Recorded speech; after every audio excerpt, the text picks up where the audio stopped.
வணக்கம். ஒரு தொகுதியோட தேர்தல் முடிவுகள்ங்கிறது வெறும் ஜெயிக்கிறது தோக்குறத காட்டுற நம்பர்ஸ் இல்ல. அது மக்களோட குரல், அவங்களோட நம்பிக்கைகள், ஏமாற்றங்கள், அப்புறம் எதிர்கால கனவுகளோட ஒரு பிரதிபலிப்பு. இந்த ஆய்வுல நாம திருவண்ணாமலையோட தேர்தல் டேட்டாவை ரொம்ப ஆழமா பார்க்க போறோம்.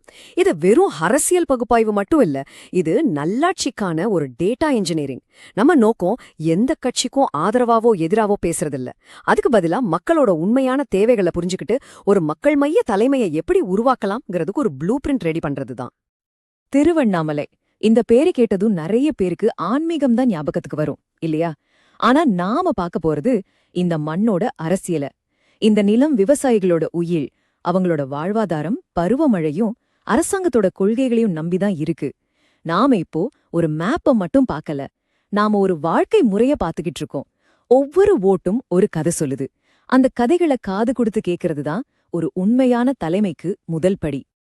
அப்போ நாம கேட்க வேண்டிய முதல் ரொம்ப முக்கியமான கேள்வி இதுதான். ஒரு தொகுதிய அதோட புவியியல் எல்லைகளுக்கு அதோட மக்களோட இதய துடிப்ப உணர்ந்து புரிஞ்சுக்கிறது எப்படி? தேர்தல் அறிக்கைகள்ல இருக்கிற வாக்குறுதிகளுக்கும் மக்களோட அன்றாட வாழ்க்கைக்கும் நடுவுல இருக்கிற அந்த பெரிய இடைவெளிய நாம எப்படி கண்டுபிடிக்கிறது? ஜெயிச்சவரோட பலம் என்ன, தோத்தவரோட பலவீனம் என்னன்னு பாக்குறத தாண்டி மக்கள் உண்மையிலே என்ன சொல்ல வராங்கன்னு புரிஞ்சுக்கிறது எப்படி? நம்மளோட இந்த ஆய்வு ஒரு தெளிவான பாதையில போக போகுது. முதல்ல நிலத்தோட குரலை கேட்போம், அடுத்து வாக்காளர் மனநிலைய நம்பர்ஸ் மூலமா புரிஞ்சுக்க முயற்சிப்போம், அதுக்கப்புறம் மக்களோட கோபத்துக்கு என்ன ஆணிவேருன்னு ஆராய்வோம். அதுல இருந்து ஒரு நல்லாட்சிக்கான ப்ளூ பிரிண்ட் உருவாக்குவோம். கடைசியா மக்களோட அங்கீகாரத்தையும் நம்பிக்கையும் ஜெயிக்கிறதுக்கான வழி என்னன்னு பேசுவோம். சரி, இப்போ நம்ம ஆய்வோட முதல் கட்டத்துக்குள்ள போலாம். திருவண்ணாமலையோட சமூக பொருளாதார கட்டமைப்பை புரிஞ்சுக்கிட்டாதான் அதோட அரசியலை புரிஞ்சுக்க முடியும். இப்போ கள யதார்த்தம் என்ன சொல்லுதுன்னு பாப்போம். இந்த நம்பரை கொஞ்சம் நல்லா பாருங்க. கிட்டத்தட்ட 80%. இதுதான் திருவண்ணாமலை தொகுதியில் இருக்கிற கிராமப்புற மக்களோட எண்ணிக்கை. இதுக்கு என்ன அர்த்தம்? இங்க அரசியலுங்கிறது நகரங்கள்ல நடக்கிற மீடியா விவாதங்கள்ல தீர்மானிக்கப்படுறது இல்ல. அது கிராமத்து டீ கடையிலயும் வயல்வெளிகளையும் தான் பேசப்படுது. இங்க மக்களோட பிரச்சனைகள் ரொம்ப அடிப்படையானவை. குடிதண்ணீர், ரோடு வசதி, விவசாயத்துக்கு தண்ணீர், சரியான நேரத்துல கிடைக்கிற கூலி. இந்த 80% மக்களோட வாழ்க்கையை முன்னேற்றாத எந்த ஒரு வளர்ச்சியும் இங்க உண்மையான வளர்ச்சியா ஏத்துக்கப்படாது. இங்க இருக்கிற மக்களோட வாழ்வாதாரமே பருவமழையோட ஆடுற ஒரு சூதாட்ட மாதிரிதான். ஒரு நல்ல மழை பெஞ்சா ஒரு வருஷத்துக்கு நம்பிக்கை, மழை பொய்ச்சிட்டா கடன் தான் மிச்சம். சமூக ரீதியா பாத்தீங்கன்னா வன்னியர் மற்றும் பட்டியலின சமுதாயத்தை சேர்ந்தவங்க தான் அதிகமா இருக்காங்க. அவங்களோட தேவைகளும் எதிர்பார்ப்புகளும் அரசியல்ல ஒரு முக்கியமான பங்கு வகிக்குது. ஆனா எல்லாத்தையும் விட முக்கியமா குடி தண்ணீர், ரோடு வசதி மாதிரி அடிப்படை தேவைகள்ல இருக்கிற அந்த வளர்ச்சி இடைவெளி பல வருஷங்களா தீர்க்கப்படாத பிரச்சனையா தொடருது. ஒரு குடிமகனோட கண்ணியமான வாழ்க்கைக்கான உரிமைங்கிறது நம்ம அரசியலமைப்போட ஒரு அஸ்திவாரம். அந்த கண்ணியத்தை உறுதி செய்யறதுல இந்த அடிப்படை வசதிகள் ரொம்ப முக்கியம். கலை யதார்த்தம் என்னன்னு பாத்துட்டோம். இப்போ மக்களோட உணர்வுகள் எப்படி தேர்தல் எண்களா மாறியிருக்குன்னு பாக்கலாம். சிலருக்கு நம்பர்ஸ் எல்லாம் ஒரு மாதிரி உணர்வா தெரியலாம், ஆனா அதுங்க பொய் சொல்லாது. சரியா பார்த்தா ஒவ்வொரு நம்பருக்கு பின்னாலையும் ஒரு கதை இருக்கும். திருவண்ணாமலையோட அரசியல் கதைய இந்த நம்பர்ஸ் நமக்கு ரொம்ப தெளிவா சொல்லுது. இந்த சார்ட்டை பார்வையில பார்க்கும்போது ஒரு தெளிவான வெற்றி தெரியுது. ஆழம் திமுகவோட வாக்கு வங்கி 2016ல 57%லிருந்து 2021ல கிட்டத்தட்ட 67% உயர்ந்திருக்கு. அதாவது 10% அதிகம். இது அவங்களுக்கு இருக்கிற ஒரு வலிமையான புடிய காட்டுது. அவங்களோட கட்சி அமைப்பும் மாநில அளவுல அவங்க பிராண்ட் ரொம்ப வலுவா இருக்குங்கிறத இது உறுதிப்படுத்துது. அதே நேரத்துல பாஜக 20.9% ஓட்டு வாங்கி 2வது இடத்துக்கு வந்திருக்கிறது தொகுதியோட அரசியல் களத்துல ஒரு புதிய போட்டியாளர் உருவாயிட்டு இருக்கிறத காட்டுது. ஆனா உண்மையான கதை இந்த நம்பர்ஸ்க்கு கீழே தான் ஒளிஞ்சிருக்கு. இங்கேதான் நம்ம பகுப்பாய்வோட மிக முக்கியமான புள்ளி வருது. ஆளும் கட்சியோட வாக்கு சதவீதம் இவ்வளவு அதிகரிச்சிருந்தாலும் ஓட்டு போட்டவங்களோட ஒட்டுமொத்த எண்ணிக்கை, அதாவது டர்ன் அவுட், சுமார் 8% குறைஞ்சிருக்கு. இது ஒரு மாதிரி முரண்பாடான சிக்னல். இதுக்கு என்ன அர்த்தம்? ஒரு பக்கம் ஒரு சாரார் ஆளுங்கட்சிக்கு உறுதியா ஓட்டு போட்டாலும் இன்னொரு பக்கம் கணிசமான மக்கள் ஓட்டு போடவே வரல. இது ஆளுங்கட்சி மேல இருக்கிற அதீத நம்பிக்கையால வந்த அலட்சியமா, இல்ல இருக்கிற மாற்று சரியில்லைன்னு நினைச்சு ஓட்டு போடாமலேயே தங்களோட எதிர்ப்ப பதிவு செஞ்சு ஒரு மௌனமான போராட்டமா? இந்த கேள்விக்கான பதிலதான் திருவண்ணாமலையோட எதிர்கால அரசியல் அடங்கியிருக்கு. இது நாம ஆழமா யோசிக்க வேண்டிய ஒரு விஷயம். சரி, என்ன நடந்தது, நம்பர்ஸ் என்ன சொல்லுதுன்னு பாத்துட்டோம். இப்ப ரொம்ப முக்கியமான கேள்விக்கு வருவோம். ஏன் இப்படி நடந்தது? இந்த 8% சரிவுக்கும் மக்கள் மத்தியில நிலவர அமைதிக்கும் பின்னால என்ன காரணங்கள் இருக்கு? நாம இப்போ மக்களோட கோபத்தோட மூல காரணத்தை ஒரு ஆட்டோப்சி மாதிரி ஆராய போறோம். நாம குறைகளை பத்தி பேசுறதுக்கு முன்னாடி ஆளுங்கட்சியோட பலத்த நேர்மையா ஒப்புக்கணும். அவங்க கிட்ட பல வருஷங்களா கட்டமைக்கப்பட்ட கிளை கழகங்கள் வரைக்கும் வேரொன்றிய ஒரு வலுவான கட்சி மெஷினரி இருக்கு. அது மட்டும் இல்லாம மாநிலம் முழுக்க நலத்திட்டங்கள் மூலமா அவங்க ஒரு பிராண்ட உருவாக்கியிருக்காங்க. இந்த ரெண்டும் தான் அவங்களோட 67% வாக்கு வங்கிக்கு அஸ்திவாரம். ஆனா ஒரு கோட்டை எவ்வளவு வலுவா இருந்தாலும் உள்ள இருந்து வர்ற அரிப்புகள் அதை பலவீனப்படுத்திரும். இந்த டேபிள் தான் அந்த அரிப்பை நமக்கு தெளிவா காட்டுது. நலத்திட்டங்கள் ஓரளவு மக்களை போய் சேர்ந்தாலும் அதோட டெலிவரியில மீடியம் பெர்ஃபார்மன்ஸ் தான் இருக்கு. ஆனா இன்ஃப்ராஸ்ட்ரக்சர், அதை விட முக்கியமா மக்கள் நம்பிக்கை, இது ரெண்டுலயுமே அவங்களோட பெர்ஃபார்மன்ஸ் லோவா இருக்கு. இதுதான் இங்க முக்கியமான பாயிண்ட். கட்சி வலுவா இருக்கலாம், ஆனா ஆட்சி மேலேயும் நிர்வாகத்து மேலேயும் இருந்த நம்பிக்கை ரொம்பவே குறைஞ்சிருக்கு.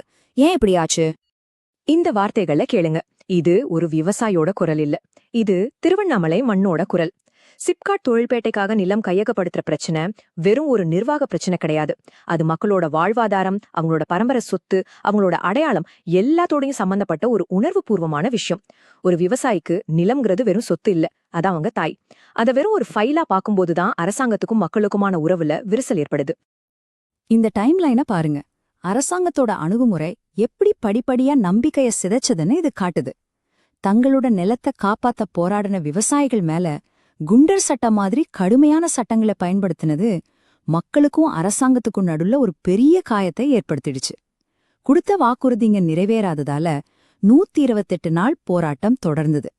இது ஏதோ ஒரு குறிப்பிட்ட சம்பவம் மட்டும் இல்லைங்க.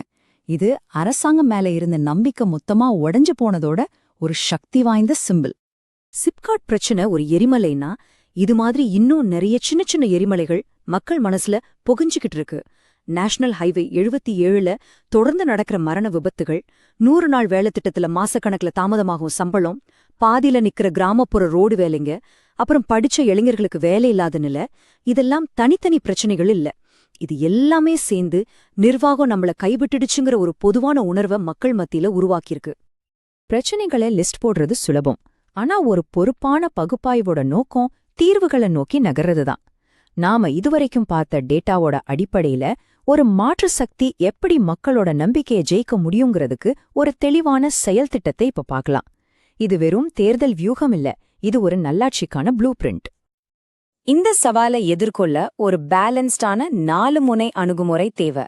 இத நாம சதுர்முக கோட்பாடுன்னு சொல்லலாம்.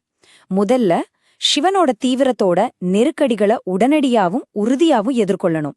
2வது விஷ்ணு மாதிரி மக்களோட வாழ்வாதாரங்களுக்கு ஒரு ஸ்திரத்தன்மையையும் பாதுகாப்பையும் உறுதி செய்யணும். 3வது பிரம்மா மாதிரி எதிர்கால வளர்ச்சிக்காக புதிய ஐடியாக்களையும் திட்டங்களையும் உருவாக்கணும். கடைசியா துர்க மாதிரி சமூகத்துல நலிவடைஞ்ச பிரிவினருக்கு ஒரு பாதுகாப்பு கவசமா இருக்கணும். இந்த 4 குணங்களும் ஒன்னா சேர்ந்த ஒரு ஆட்சிதான் ஒரு முழுமையான ஆட்சியா இருக்க முடியும். இந்த கோட்பாட்டை எப்படி செயலுக்கு கொண்டு வருது? இதோ 3 உறுதியான அளவிடக்கூடிய திட்டங்கள். இதுங்க மக்களோட ரொம்ப அவசரமான 3 பிரச்சனைகளுக்கு தீர்வு சொல்லுது. முதலாவது 100 கிராமங்களுக்கு பாதுகாப்பான குடிதண்ணீர் கொடுக்கிற திட்டம். 2வது NH77 ரோட்ல விபத்து மரணங்களை 50% குறைக்கிற பாதுகாப்பு மேம்பாட்டு திட்டம். 3வது உள்ளூர் இளைஞர்களுக்கு வேலைவாய்ப்பை உருவாக்குற விவசாயம் மற்றும் ஜவுளி சார்ந்த ஒரு இண்டஸ்ட்ரியல் ஹப். இதுங்க வெறும் வாக்குறுதிகள் இல்ல, இதெல்லாம் தெளிவான இலக்குகள், பட்ஜெட் அப்புறம் காலக்கெடுவோட இருக்கிற செயல் திட்டங்கள். பெரிய திட்டங்கள் ரொம்ப அவசியம். ஆனா மக்களோட அன்றாட வழிகளுக்கு உடனடி நிவாரணம் தேவை. அதுதான் நம்பிக்கைய திரும்ப கொண்டு வரதுக்கான முதல் படி. தாமதமாகிற 100 நாள் வேலை சம்பளத்தை உடனே குடுக்கறது, பாதியில நிக்கிற ரோடு வேலைகளை முடிக்கிறது, பழுதான தெருவிளக்குகளை சரி செய்யறது, ஆரம்ப சுகாதார நிலையங்களை வலுப்படுத்துறது. இந்த சின்ன சின்ன ஆனா அத்தியாவசியமான வேலைகள் அரசாங்கம் நம்மள பத்தி யோசிக்குதுங்கிற நம்பிக்கைய மக்களுக்கு கொடுக்கும். மக்களோட டேட்டாவை நலத்திட்டங்களுக்காக பயன்படுத்தும் போது அவங்களோட பிரைவசிய நாம மதிக்கணும். அவங்க சம்மதத்தோட சரியான காரணத்துக்கு மட்டும்தான் டேட்டாம பயன்படுத்தணும். இதுதான் இந்தியாவோட டிஜிட்டல் பர்சனல் டேட்டா பாதுகாப்பு சட்டத்தோட முக்கியமான அம்சம். நம்ம ஆய்வோட கடைசி கட்டத்துக்கு வந்துட்டோம். திட்டங்கள், வியூகங்கள், டேட்டா எல்லாம் ஒரு பக்கம் இருந்தாலும் அரசியல்ல கடைசியில ஜெயிக்கிறது நம்பிக்கைதான். ஒரு தலைவர் எப்படி மக்களோட நம்பிக்கையை ஜெயிச்சு அவங்களோட அங்கீகாரத்தை பெற முடியும்? இதுதான் உண்மையான அரசியல் கலை. நாம பிசினஸ்ல ROI அதாவது ரிட்டர்ன் ஆன் இன்வெஸ்ட்மெண்ட் பத்தி பேசுவோம். ஆனா அரசியல்ல உண்மையான ROIங்கிறது ரிட்டர்ன் ஆன் இன்டெகிரிட்டி, அதாவது நேர்மை மேல கிடைக்கிற வருமானம். எத்தனை கோடி ரூபாய் செலவு செஞ்சோங்கிறது வெற்றியோட அளவுகோல் இல்ல, கொடுத்த வாக்குறுதியில எத்தனைய நிறைவேத்தணும், மக்களோட நம்பிக்கையை எந்த அளவுக்கு சம்பாதிச்சோங்கிறது தான் உண்மையான வெற்றி. இந்த நேர்மை தான் ஒரு தலைவரோட மிகப்பெரிய மூலதனம். இந்த நேர்மைய எப்படி செயல காட்டுறது? இதோ ஒரு மாற்று தலைவர் அடுத்த 30 நாள்ல செய்ய வேண்டிய ஒரு ஆக்ஷன் பிளான். ஒவ்வொரு பூத்லயும் மக்களோட குறைகளை கேட்க சர்வே பண்றது, சிப்காட் மாதிரி பிரச்சனைகளோட உண்மைய சோஷியல் மீடியா மூலியமா வெளிப்படையா பேசுறது, மக்களோட அவசர தேவைகளுக்கு உதவ வாலண்டியர் டீம்ஸ அமைக்கிறது. எல்லாத்தையும் விட முக்கியமா கிராம பெரியவங்களையும் விவசாய சங்கங்களையும் சந்திச்சு அவங்க ஆலோசனைகளை கேட்கறது. இதுதான் களத்துல இறங்கி வேலை செய்யறது. இதுதான் நம்பிக்கையை உருவாக்குறதுக்கான வழி. அப்போ கடைசியா நாம இந்த ஒரு கேள்வியில தான் வந்து நிக்கிறோம். ஒரு பக்கம் பலம் வாய்ந்த பல வருஷங்களா வேரூன்றிய ஒரு அரசியல் மிஷன், இன்னொரு பக்கம் மக்களோட உண்மையான பிரச்சனைகளை டேட்டா அடிப்படையில புரிஞ்சுக்கிட்டு கண்ணியத்தோடையும் நேர்மையோடையும் தீர்க்க நினைக்கிற ஒரு புதிய அணுகுமுறை. இதுல எது ஜெயிக்கும்? இதுக்கான பதில் திருவண்ணாமலை மக்களோட கையில மட்டும் இல்ல, பதிலளிக்கக்கூடிய மக்கள் மைய ஆளுமையோட எதிர்காலத்தை நம்புற நம்ம எல்லாரோட கையிலயும் இருக்கு. நீங்கள் ஒரு மக்கள் மைய தலைவராக உருவாக்கி உங்கள் தொகுதியை வளர்ச்சி பாதைக்கு கொண்டு செல்ல விரும்பினால் blueprintstrategies.ai mgr@blueprintstrategies.ai என்ற இன்னஞ்சல் முகவரியிலோ அல்லது 0804020416002 என்ற எண்ணிலோ தொடர்பு கொள்ளுங்கள். அரசியலுக்கு அப்பாற்பட்ட ஒரு நோக்கம்.